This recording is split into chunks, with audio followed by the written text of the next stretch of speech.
Reading কম্প্রিহেনশনের উপরে আমি একটু দেখাই দিতে চাইছিলাম আজকে। আমি তাহলে আমার স্ক্রিন শেয়ার করি।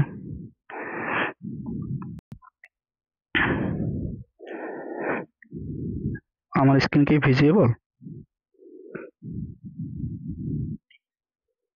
ওকে ওকে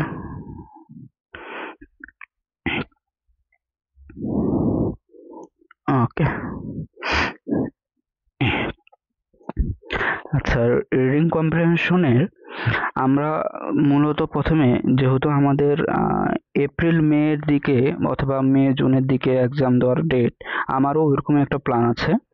সো আমি প্রথমত চাচ্ছি যে জিমেটের প্যাসেজগুলা একটু শর্ট প্যাসেজ হয়, আর এগুলা জিআর এর থেকে রিডিং কম্প্রিহেনশনের জন্য একটু ইজি টাইপের হয়। দেন আমরা মানে ল সিঁড়ি থেকে আমরা হায়ার একটু ক্রিটিক্যালের দিকে যাব। তো এই কারণে আমি জিমেটের প্যাসেজগুলো একটু নিয়ে অ্যানালাইসিস করছিলাম। তো আমরা যদি পার ডে 2টা করে সলভ করি, তাহলে আমার মনে হয় এটা খুব সহজ হবে। তারপরে 3 দিন পরে দেখা গেল যে 3টা করে সলভ করলাম, তারপরে দেখা গেল যে 4টা নিলাম 3 দিন পরে, এভাবে যদি সলভ করি। আচ্ছা, প্যাসেজ কি করতে হবে? প্যাসেজ সলভ করার জন্য আমাদের প্রথমে একটা প্যাসেজকে সিম্পলিফাই করে নিতে হবে। আচ্ছা, সিম্পলিফাই করার পর আমরা কি করব? ফাংশন করে নেব। মানে হলো প্যাসেজটার ওই একটা সেন্টেন্সের মধ্যে বা 2টা সেন্টেন্সের মধ্যে আমাদেরকে কি বলতে চাচ্ছে ওই 2টা সেন্টেন্সের মধ্যে। আচ্ছা, এরপর আমরা মেইন আইডিয়া, ফুল প্যাসেজের ওভারঅল প্যাসেজের মধ্যে মেইন কি আইডিয়া দিছে আমরা সেটা সম্পর্কে ধারণা নিব। অনেক সময় কোশ্চেন আসে যে এই প্যাসেজটাতে বা এই প্যাসেজের এত নাম্বার প্যারাতে কি কোশ্চেন করেছে বা কি বলতে চাইছে, ওভারঅল একটা মেইন আইডিয়া চাই। আচ্ছা, সেটা আমরা নিয়ে নিব। এরপরে আমরা কোশ্চেন সলিউশনের জন্য আমরা কোশ্চেন টাইপ জানা, আমরা কয়েকটা কোশ্চেনের টাইপ জানবো। নিচে দেওয়া আছে কোশ্চেনের প্যাটার্ন, কিছু কোশ্চেনের প্যাটার্ন জানবো আমরা। দেন কোশ্চেনটাকে আমরা প্রথমে কি করব? রিপ্যারাফ্রেজ করব। অর্থাৎ কোশ্চেনের মধ্যে আমাদের জিআরএ, আমি এর আগে হইলো ভোকাবুলারির উপর ক্লাস নিছিলাম। জিআরএতে মেইন জিনিস রিজনটা হলো আমাদের ভোকাবুলারি অনেক জানা লাগবে। আচ্ছা, ভোকাবুলারি জানার জন্য কেউ নেই। ভোকাবুলারি জানার জন্য আমাদের অনেক সময় প্যাসেজে যে ওয়ার্ডটা দেওয়া আছে তার সিনোনিম ওয়ার্ডটা কোশ্চেনে ইউজ করা হয়। আবার অনেক সময় দেখা যায় যে কোশ্চেনে যে মাল্টিপল চয়েস থাকে সেখানেও হলো তার সিনোনিম ওয়ার্ডটা ইউজ করা হচ্ছে। সো আমাদের ভোকাবুলারিটা অনেক ইম্পর্টেন্ট। আচ্ছা, তারপর আর একটা হলো প্রসেস অফ ইলিমিনেশন। অর্থাৎ আমাদের অনেক সময় করতে হয় কি যে 4টা অপশন দেওয়া আছে, 4টা অপশনের মধ্যে দেখা যায় কি যে অনেকগুলো অপশন অ্যানালাইসিস করে যেই যেই অপশনগুলো হচ্ছে না সেগুলাকে আমরা ক্রস চিহ্ন করলাম। ক্রস চিহ্ন করার পরে যেটা অ্যান্সার হইলো আমরা পরে সেটাকে পাইলাম। আচ্ছা, যে অ্যান্সারটা পরে আমরা পাইলাম, পাওয়ার পরে সেই অ্যান্সারটাকে আমরা কি করব? আবার জাস্টিফাই করব যে আসলে কি এই অ্যান্সারটা হয় কি না। আচ্ছা, এরপরে হইলো আমরা কোশ্চেনের প্যাটার্ন নিয়ে আলোচনা করি। কোশ্চেনের প্যাটার্নের মধ্যে আছে ফ্যাকচুয়াল কোশ্চেন, অর্থাৎ কোনো একটা কোশ্চেনের ফ্যাক্ট ইনফরমেশন অর্থাৎ ফ্ল্যাট ইনফরমেশন, সাধারণ কোনো বিবৃতি সম্পর্কে জিজ্ঞাসা করবে। ইনফারেন্স কোশ্চেন, তারপরে থেকে select tenses sentences from passage question অনেক সময় থাকে। কনসেপচুয়াল ওয়ার্ড মিনিং কোশ্চেন, অনেক সময় ওয়ার্ডের কোনো একটা ওয়ার্ডের মিনিং চায়।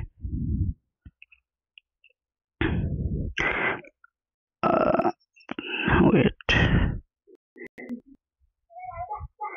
ওকে, আমি অ্যাড করে দিয়েছি। কোনো একটা ওয়ার্ডের মিনিং চায়। তারপরে থাকে সামারি কোশ্চেন, তারপরে থেকে নেগেটিভ ফ্যাকচুয়াল কোশ্চেন, অর্থাৎ ফ্যাকচুয়াল কোশ্চেনের যদি কোনো একটা জিনিস সম্পর্কে প্রথমে জিজ্ঞাসা করে, নেগেটিভ ফ্যাকচুয়াল কোশ্চেনে কি হয় যে তার এটা হয় না কি বা নেগেটিভ একটা ইমপ্লিমেন্ট দেয় সেখানে। তারপরে rhetorical purpose question, author purpose question. কোশ্চিনের মধ্যে সবসময় লেখা থাকে যে অথর, যে প্যাসেজটা দেওয়া থাকবে এখানে অথর কি বুঝাইতে চেয়েছেন। ক্রিটিক্যাল রিজনিং কোশ্চিন থাকে, যেটা আবার ক্রিটিক্যাল রিজনিংও আমাদের থাকে।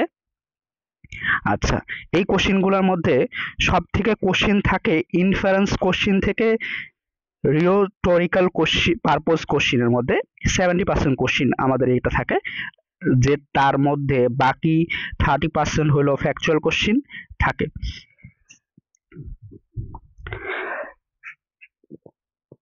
আচ্ছা, প্যাসেজে দুটো জিনিস মাথায় রাখতে হবে আমাদের, একটা হলো পজিটিভ ভাইব, নেগেটিভ ভাইব।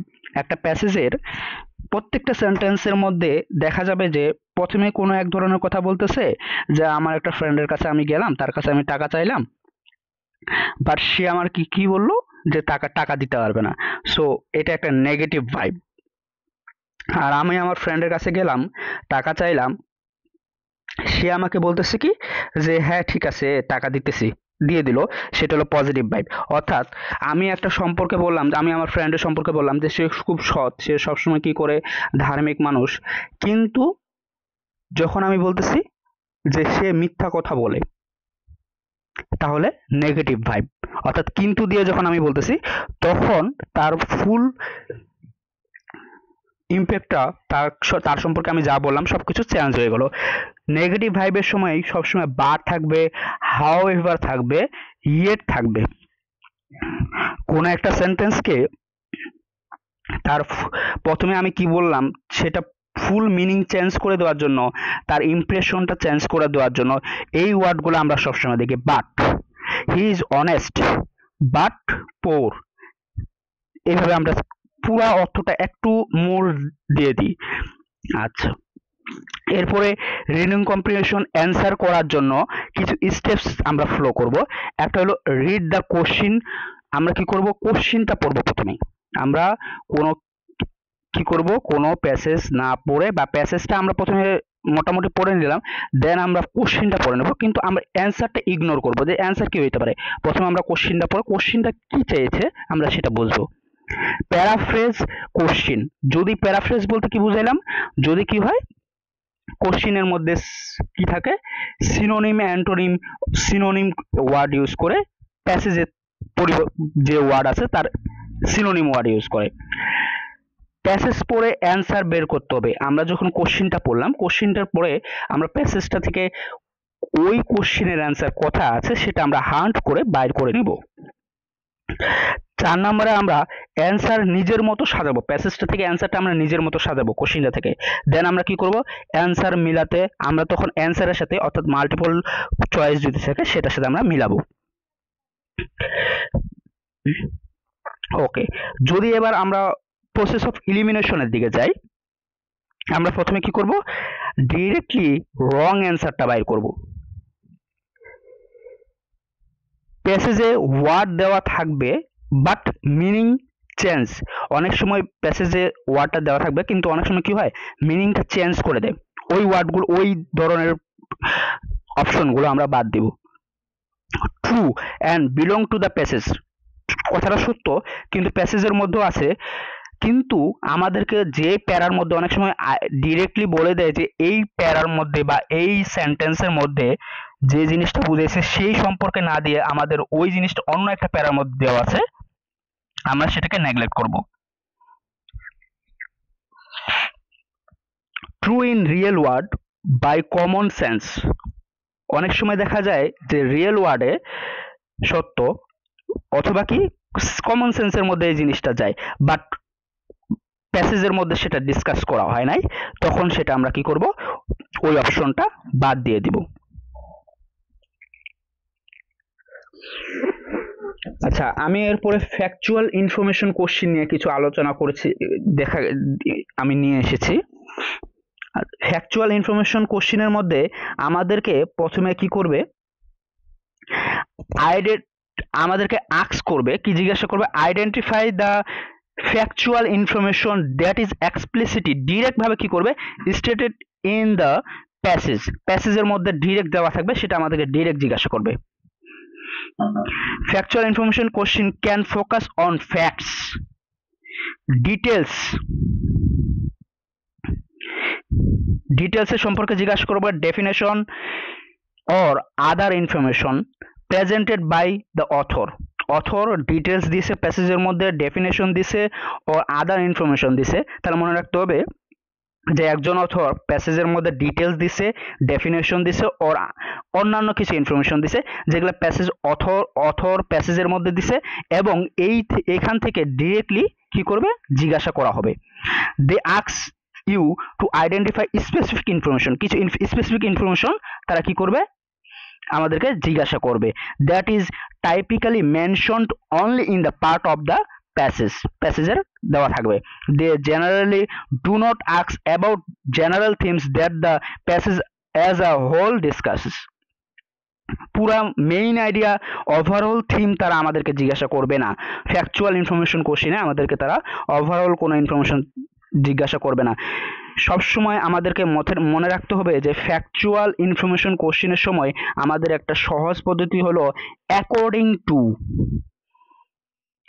আমাদের সবসময় ফ্যাকচুয়াল ইনফরমেশন কোশ্চেনের মধ্যে অ্যাকর্ডিং টু দিয়ে কোশ্চেনটা শুরু হবে, এটা আমাদের মাথায় রাখতে হবে। You may need to refer back to the passage in order to know what exactly is said about the subject of the passage of the question. আমাদের প্যাসেজে ব্যাক করতে হবে, দেন কি করতে হবে, আমাদের যে জিনিসটা জিজ্ঞাসা করেছে কোশ্চিনে সেটাকে আমরা প্যাসেজ থেকে বের করে সেটা আমরা অ্যান্সার নিজের মতো সাজাই, দেন আমরা মাল্টিপল চয়েসের সাথে মিলাবো। আমরা প্রসেস অফ এলিমিনেশন ইউজ করতে পারি। অনেক সময় আমরা যেটা অ্যান্সার না সেগুলাকে আমরা নেগলেক্ট করতে পারি। Do not select an answer just because it is mention in the passage. আমরা অনেক সময় অনেক কিছু জিজ্ঞাসা করে যেটা অ্যান্সার না কিন্তু প্যাসেজে মেনশন করা আছে, ওইটাও আমরা অনেক সময় রাইট দিয়ে চলে আসি। Your choice should answer the specific question that is was asked. আমাদেরকে যেটা জিজ্ঞাসা করা হয়েছে আমরা কি করব, সেটা নিয়ে আমরা অ্যান্সার বাইর করব। Negative factual information. Negative factual information হলো পজিটিভ, ওইটা পজিটিভ ছিল এটা নেগেটিভ, অর্থাৎ ওইখানে যা জিজ্ঞাসা করা হবে এখানে অনেক সময় আমাদেরকে বাংলায় যেমন বা অন্যান্য সময় আমাদের যখন জিজ্ঞাসা করা হয়েছিল যে এটা কি সত্য, এটি বাদ দিয়ে কোনটি, এখানে কোনটি মিথ্যা, এরকম যখন জিজ্ঞাসা করা হয় অ্যাজ লাইক, তখন নট অর অ্যাকসেপ্ট এই ধরনের ইনফরমেশন থাকে, এটাকে বলবো আমরা negative factual question. Negative factual কোশ্চেনের মধ্যে থাকবে according to the passage, the author's description of x mentions, এগুলা ধরনের থাকবে।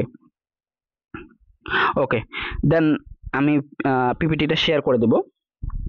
পরের ইয়াতে যাই আমরা, ইনফারেন্স কোশ্চেন। আচ্ছা, ইনফারেন্স কোশ্চেনের মধ্যে থাকবে ইমপ্লাই থাকবে, সাজেস্ট থাকবে, ইনফার থাকবে।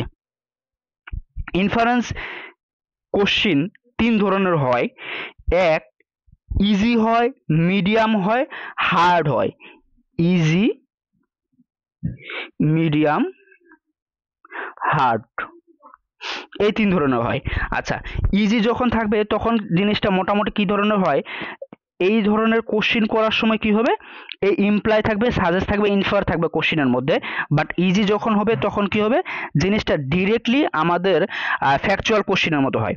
যখন মিডিয়াম হবে তখন ফ্যাকচুয়াল কোশ্চিন থেকে একটু হার্ড হবে, যখন হার্ড হবে দেন কি হবে, সেই জিনিসটা একেবারে লাইক চলে যাবে ক্রিটিক্যাল রিজনিং এর মতো।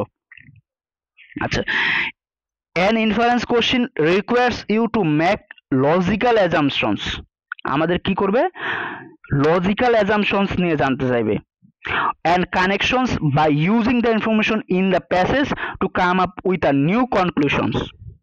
প্যাসেজের মধ্যে আমাদের লজিক্যাল ইনফরমেশন জানতে চাইবে।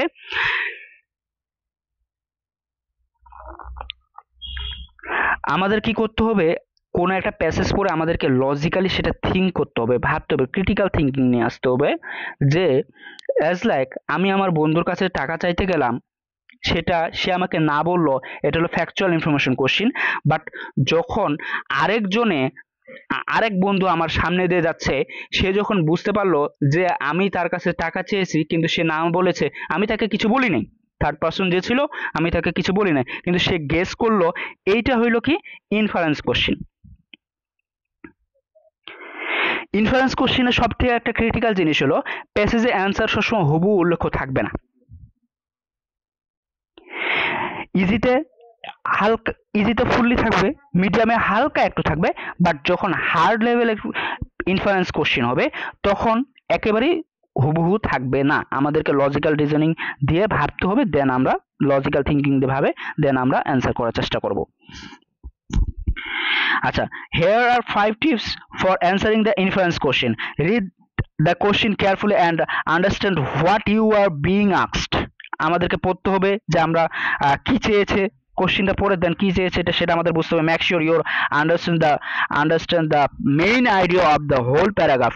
আমাদের মেইন আইডিয়াটা বের করতে হবে প্যাসেজ বা প্যারাগ্রাফটা পড়ে।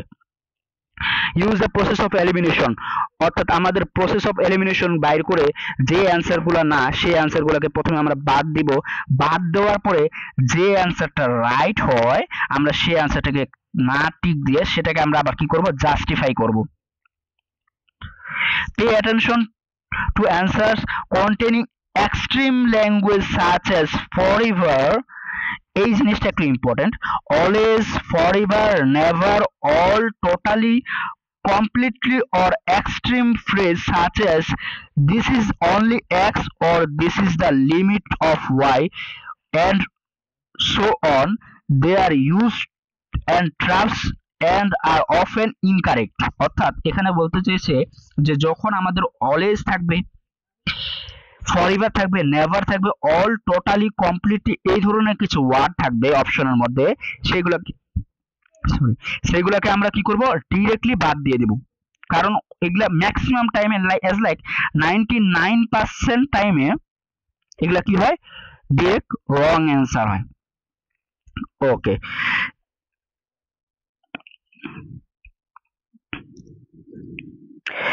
pay attention to answer only repeating word from the passage, do not answer the questions। আমরা পে অ্যাটেনশন কোথায় দিব, যে only repeating words from the passage, do not answer the question, না যে অ্যান্সারগুলো আমাদেরকে ডিরেক্ট অ্যান্সার দেয় না ওগুলোর মধ্যে দেখব। আচ্ছা, অনেক সময় আমি একটু আগে বললাম যে কি করে, বাট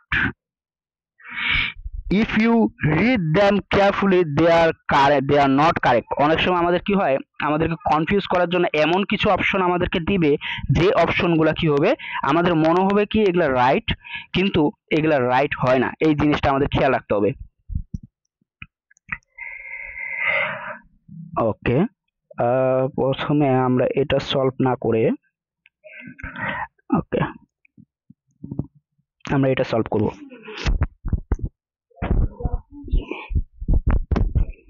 আপনারা কি প্যাসেজটা দেখতে পাচ্ছেন? ওকে, an atmospheric gas that is absorbs and emits thermal radiation in the infrared range is known as a greenhouse gas। আমরা একটু প্যাসেজটা পড়ে নিই। আচ্ছা, এখানে বলতেছে কি, বায়ুমণ্ডলে এমন একটি গ্যাস যা ইনফ্রারেড রেঞ্জে তাপ বিকিরণ শোষণ ও নির্গমন করে, তাকে আমরা কি বলি, গ্রিন হাউস গ্যাস বলি। আচ্ছা, সেকেন্ড সেন্টেন্সে কি বলছে, without such gases the surface temperature of the earth would have been frigid -80 degree Celsius instead of the current 15 degree Celsius. এই ধরনের গ্যাস সারা পৃথিবীর পৃষ্ঠের তাপমাত্রা একেবারে কম থাকতো, কি থাকতো, -80 ডিগ্রি সেলসিয়াস থাকতো, কিন্তু বর্তমানে এটা কি দাঁড়াইছে, এই গ্যাসটা থাকার কারণে 15 ডিগ্রি সেলসিয়াস দাঁড়াইছে। আগে থাকার কথা ছিল -18 ডিগ্রি সেলসিয়াস, এখন দাঁড়াইছে 15 degree Celsius. Many climate scientists claim human activities since the beginning of the Industrial Revolution have led to a steady increase in the atmospheric concentration of many greenhouse gases, with a consequent increase in the planet's surface temperature by about 0.8 degrees Celsius in the last 130 years. আমরা এই এত বড় সেন্টেন্সটাকে আমরা মনে রাখবো কি, যে কি কি বলছে এখানে। মেনি মেনি ক্লাইমেট সায়েন্টিস্ট কি করছে, ক্লেম করছে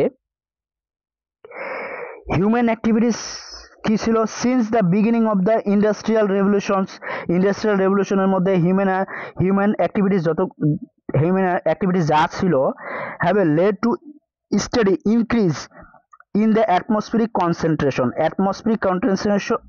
কনসেন্ট্রেশন কি করেছে, বাড়ছে অফ মেনি গ্রিন হাউস গ্যাসেসের জন্য, with a consequent increase in planet surface temperature.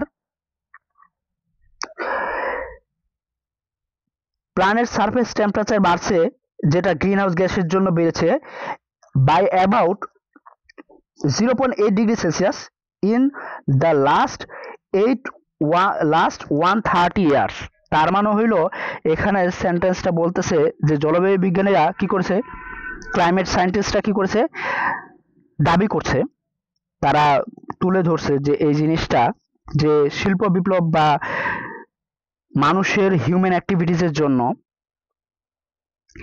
এই টেম্পারেচারটা কি হয়েছে, গ্রিন হাউস গ্যাসের জন্য এই টেম্পারেচারটা 130 বছরে 0.8 ডিগ্রি সেলসিয়াস বেড়েছে।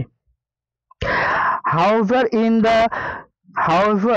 in order to correctly estimate the anthropogenic changes in Earth's surface temperature, it is important to quantify the effect of external natural factors like large volcanic eruptions on the planet's surface temperature. আচ্ছা, তবে in order to correctly estimate, আমরা যখন anthropogenic চেঞ্জটা আমরা correctly estimate করতে যাব, calculate করতে যাব in the earth surface temperature যখন আমরা ক্যালকুলেট করতে যাব, ইট ইজ ইম্পর্টেন্ট, কোনটা ইম্পর্টেন্ট, কোয়ান্টিফাই করা the effect of the external natural factors, like external কিছু ন্যাচারাল ফ্যাক্টরস আমাদেরকে কোয়ান্টিফাই করা দরকার, like volcanic eruptions on the planet. Volcanic eruptions প্ল্যানেটের মধ্যে আমাদের কি করতে হবে, এটা ক্যালকুলেট করতে হবে অথবা কোয়ান্টিফাই করতে হবে।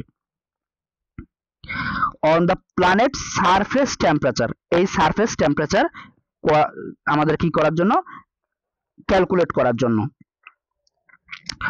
দো the volcanic eruption emit carbon die oxide a green house gas.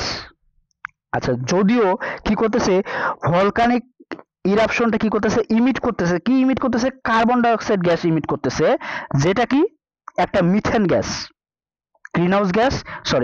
একটা green house gas. The atmospheric concentration of this gas is about 16,000 times the amount increased by volcanic eruptions. আচ্ছা, কি বলতেছে যে আমরা ভলকানিক ইরাপশনের যে পরিমাণ কার্বন ডাই অক্সাইড গ্যাস কি করতেছে, ইমিট করতেছে, আচ্ছা এইটা থেকে আমাদের অ্যাটমসফিয়ারিক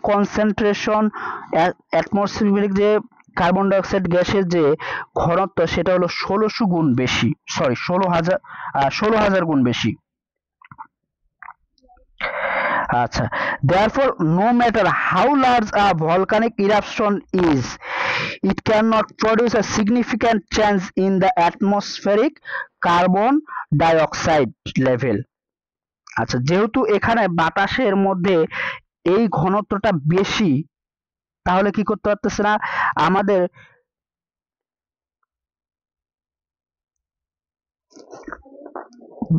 ইয়ার মধ্যে যে পরিমাণ জলীয় বাষ্প আছে, দ্য অ্যামাউন্ট অফ রিলিজড কি করতে পারছে না, volcanic eruptions, there is no matter how large a volcanic eruption is, যত পরিমাণে ভলকানিক ইরাপশন হোক সেটা আমাদের কি করতেছে না, কোনো ম্যাটার করতেছে না, কোনো ধরনের চেঞ্জ করতে পারতেছে না, কোথায়, অ্যাটমসফিয়ারিক কার্বন ডাই অক্সাইড লেভেলসের মধ্যে, কার্বন ডাই অক্সাইড লেভেলের কোনো চেঞ্জ হচ্ছে না। আচ্ছা, এভাবে করে আমাদের প্যাসেজটা একটু পড়তে হবে। দেন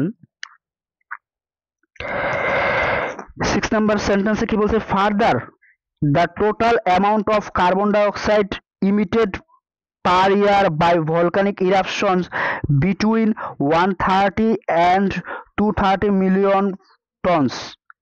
আচ্ছা, এরপরে আমরা কি বলতেছি যে টোটাল অ্যামাউন্ট কি হচ্ছে পার ইয়ারের মধ্যে কার্বন ডাই অক্সাইড কি করতেছে, ইমিট করতেছে, কি পরিমাণ ভলকানিক কি পরিমাণ ইমিট করতেছে 130 থেকে এবং 230 মিলিয়ন টনস।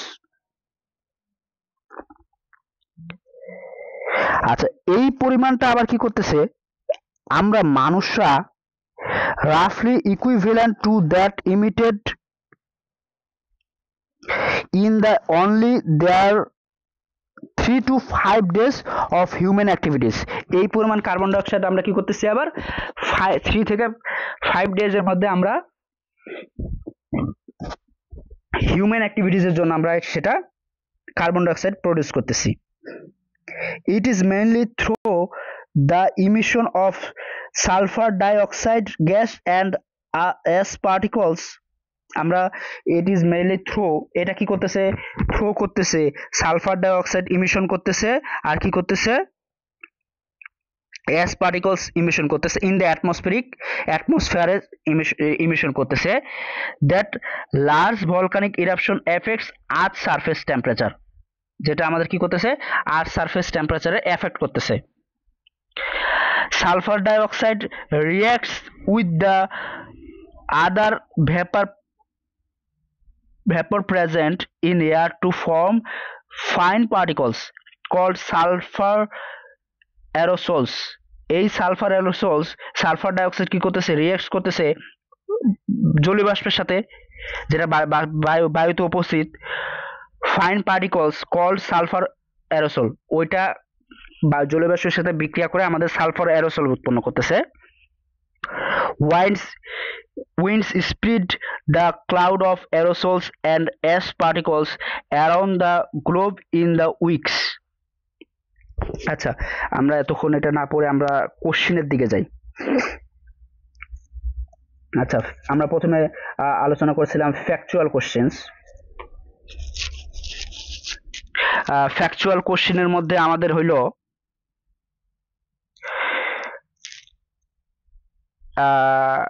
প্রথমে বলছে according to the passage why do volcanic eruptions not significantly increase atmospheric carbon dioxide levels.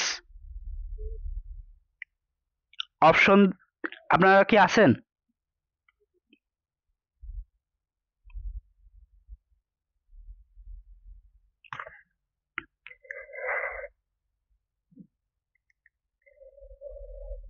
Hello,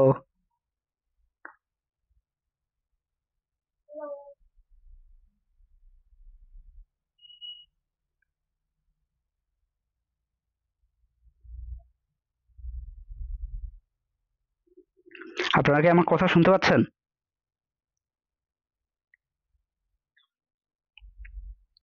আচ্ছা আচ্ছা, আপনারা এখানে according to the passage why do volcanic eruptions not significantly increase atmospheric carbon dioxide levels, আপনারা একটু কোশ্চেনটা একটু পড়ে দেখেন।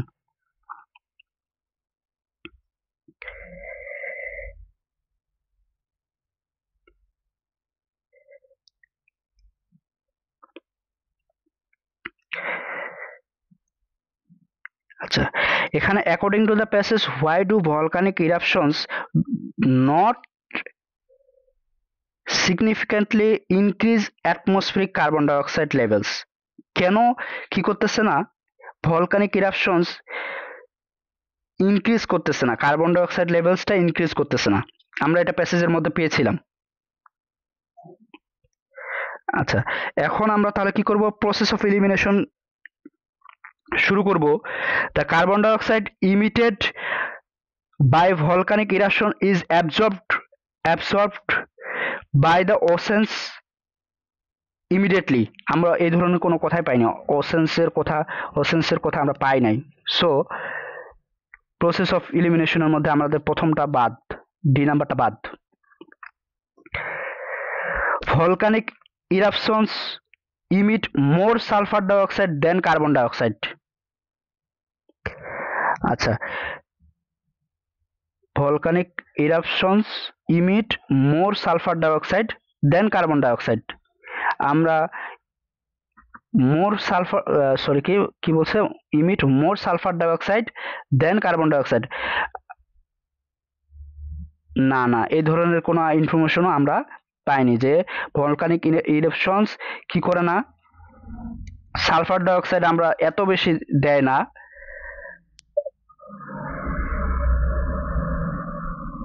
যেহেতু আমরা পেয়েছিলাম কি কার্বন ডাইঅক্সাইডের লেভেল কি আছে, সমান আছে, সব কোনো ধরনের চেঞ্জ হচ্ছে না, এটা আমরা পেয়েছিলাম। বাট এই ধরনের কোনো এই ইনফরমেশন আমরা পাই নাই। আচ্ছা, এবার আমরা যাব the carbon dioxide emitted by volcanic eruption is negligible compare to the existing atmosphere levels. এটা আমরা পেয়েছিলাম। A volcanic eruption do not emit carbon dioxide, না ইমিট করেছিল কার্বন ডাইঅক্সাইড। সো নিয়ম অনুযায়ী অ্যান্সার আমাদের বি হয়। আমরা একটু অ্যান্সারটা মিলাই দেখব যে কি আমাদের এখানে বলা হয়েছিল যে কি করতেছে 16,000 গুণ বেশি ছিল, যেটা আমি মার্ক করে রেখেছিলাম, 16,000 গুণ বেশি ছিল। আর এখানে অ্যান্সারে বলতেছে যে volcanic eruptions emit more sulfur dioxide, sorry এটা না, the carbon dioxide emitted by volcanic eruption is negligible। যেহেতু 16,000 গুণ বেশি, এই জন্য আমাদের কি ছিল, সেটা নেগলিজিবল ছিল compare to the existing atmosphere level. Atmosphere লেভেলের মধ্যে যেহেতু অনেক বেশি, 16,000 গুণ বেশি, এটা নেগলিজিবল ছিল। সো আমাদের অ্যান্সার বি। আচ্ছা, এরপর হলো ইনফারেন্স কোশ্চেন, 2 নাম্বারটা হলো negative factual questions. Which of the following is not mentioned as an effect of sulphur aerosol formed after volcanic eruptions. আচ্ছা, আমরা প্রসেস অফ ইলিমিনেশনের দ্বারা আবার শুরু করব। আচ্ছা, আমরা প্রসেস অফ ইলিমিনেশনে কি করব, শেষের দিকেও শুরু করতে পারি, প্রথমের দিকেও শুরু করতে পারি। আমরা প্রথমের দিকে শুরু করি বা অথবা শেষের দিকে শুরু করি। They cause an increase in green house gas. আচ্ছা, মিটিং এর টাইম মনে হয় শেষ হয়ে গেছে।